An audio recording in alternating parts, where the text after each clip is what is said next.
Hi everyone, April Nelson, registered psychologist here, and I'm going to talk about children and grief.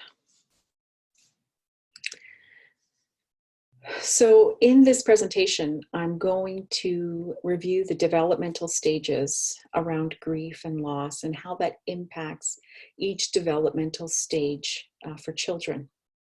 I'm also going to provide some recommendations on how to approach the topic of grief and loss with your child. So as we know, children experience grief differently based upon their developmental ages.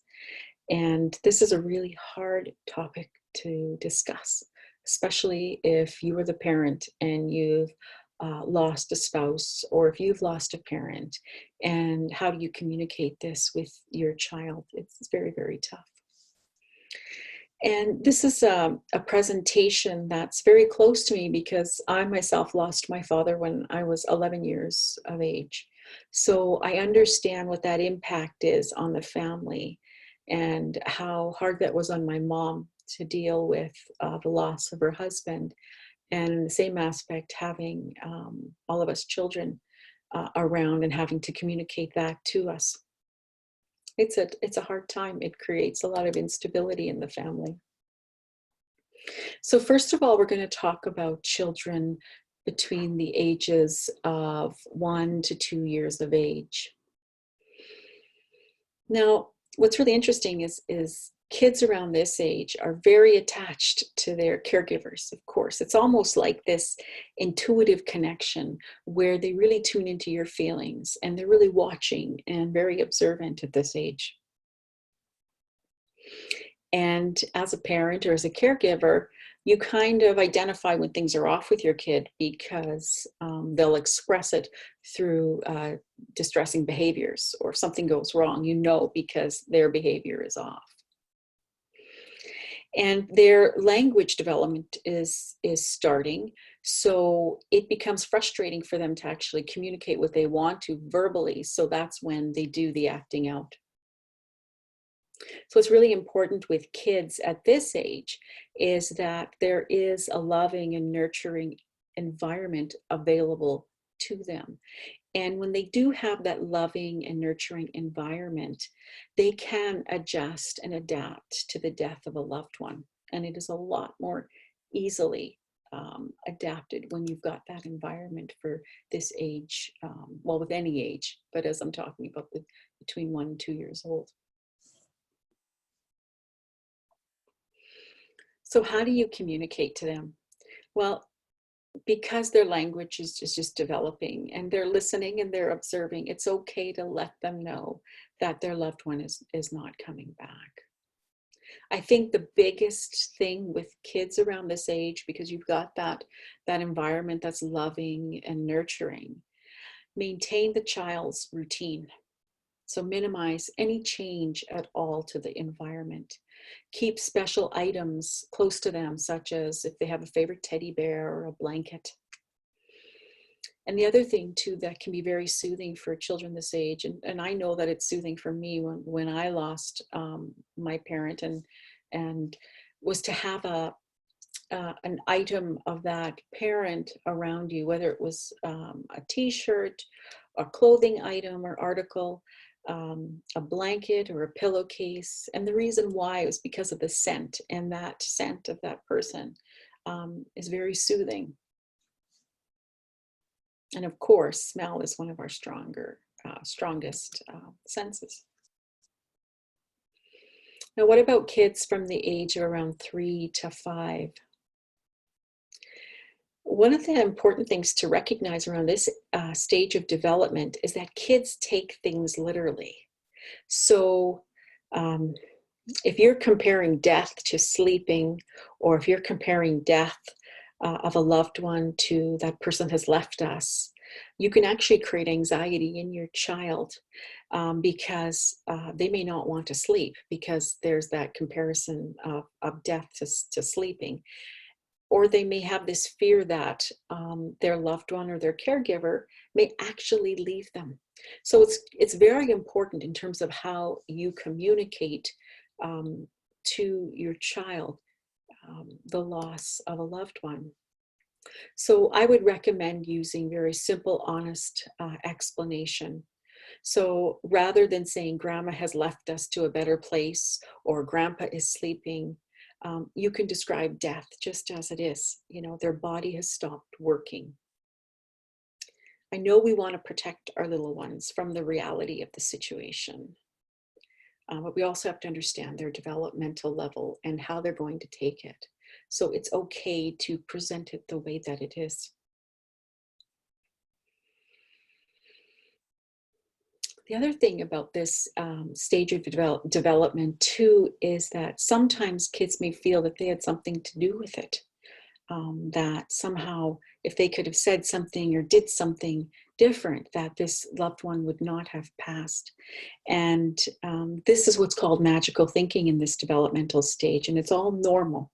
So that's why it's very important to just reiterate to the child that they had nothing to do with this passing, that so-and-so loved them a lot, and this was the situation in terms of what had happened with the passing. So that's okay to do that. So what about children from about 5 years to about 9 years of age? Now this is an age where children are developing a clearer understanding of death and what's happening. They understand that death is more long-lasting and that the person will not be around anymore. And also at this age, children may have a better concept of heaven and that death can be understood more literally. And usually around this age, they tend to associate death with more of the elderly or the disabled population. So what would I recommend? Well, again, I would recommend open, honest communication about death, explaining the causes and why the body's not working anymore. I'd also encourage you to let your child know that they can talk openly about this loss, that it's okay to talk about it whenever they need to, and that these painful situations can be communicated openly between you and them, and that you're there to listen. The other thing that's very helpful too, and what I recommend in my private practice, is that at this age, kids can make a card for their loved one that had passed. And in that card, they can let them know how they feel, the sadness, the pain, all of it. And they need to be able to communicate it in that card. And then when people are ready, that means you and your child is ready, you can take that card to the cemetery or the place of burial, and you can leave it there. Or whatever you want to do with it. Some people do bury it, and that's good. That's okay. So what about children from about the age of 10 to 13 years? At this age, they tend to ask a lot more questions around death. And around this age as well, they want to become a little bit more graphic. They want to understand more of those graphic details around the death. And you know what? This is normal. This is all part of that developmental stage. That's absolutely normal. They have an inquisitive mind, and there's more of that abstract thinking that's going on. These kids around this age as well, they do understand that everyone is going to die someday. And the other thing too, around this stage of development, they understand the difference between what's good behavior and what's bad behavior, and they act accordingly to these societal norms around rules and regulations.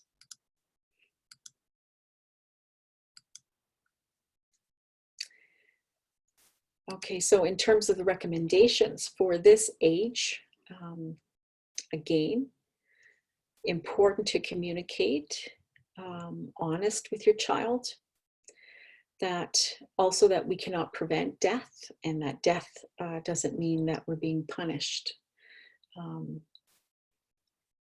Basically, this reinforces too that we don't have all the answers around life and what happens, but it's important to be able to let them know that communicating openly and honestly is very important. And this also allows for a shared experience between both of you, and it can actually bring a family closer together. I also want to make a note that it's important to express your feelings of grief as well.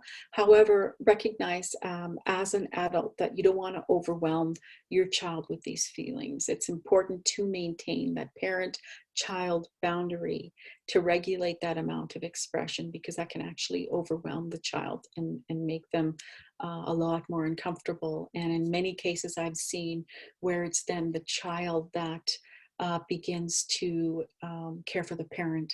So we have to be very, very careful around that. And if you are the one experiencing the grief and the loss, it's so important for you to be able to seek out the help that you need. It's okay to find that help. It's okay to reach out. It's okay to talk to other people. And you're holding your family together. So you need to be able to have access to those resources for yourself and talk about it, be open about it. And at the same time, yes, balancing this with your child is very important and can be very difficult. Now, what about age 13 to 17? Adolescence is a period of developing personal identity and that need for independence, and we know that. At this age of development, this stage, there's a greater understanding of death and dying. And this is really intimidating for this age as well, because it has a direct impact on their feelings of safety and stability. And in many cases, adolescents tend to avoid this conversation altogether. So how do you approach it?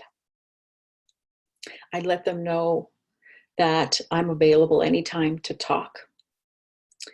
And I'd encourage them to be part of an event to honor the loved one. So you could create a memory board of the loved one and have your adolescent be a part of that. To write up a note, or to find a favorite picture, or if that person did something that was in their life that they enjoyed doing, that the adolescent could find that and add it to the memory board, and how this person has impacted everyone in the family. The other thing too with adolescents, just to remember that communication can happen anytime, and there's always that opportunity, whether you're driving in a car or completing chores, or just doing things around the home. Try not to pressure them in terms of talking. Just let them know that you're open, that you're ready to talk, and that you are there for them anytime. And that's very important, to be able to let them know that you're there.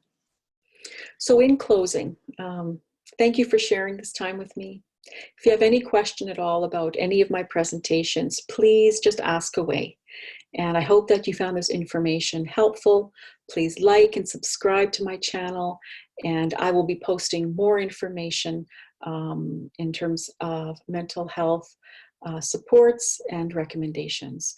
So take care, and thank you again. Bye-bye.